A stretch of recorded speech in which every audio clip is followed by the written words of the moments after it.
Hi everyone and welcome back to my channel, and to this video we're going to talk about how to change the phone number on a Facebook page. So let's get started.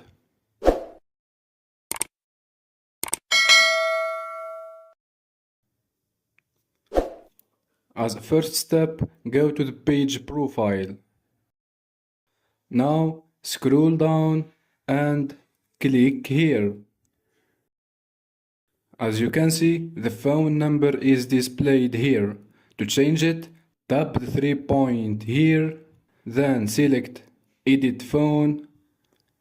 Edit the phone as you like, making sure to start with the country code, followed by the phone number normally. Now save the change. Great, and as you can see, the number phone has been changed.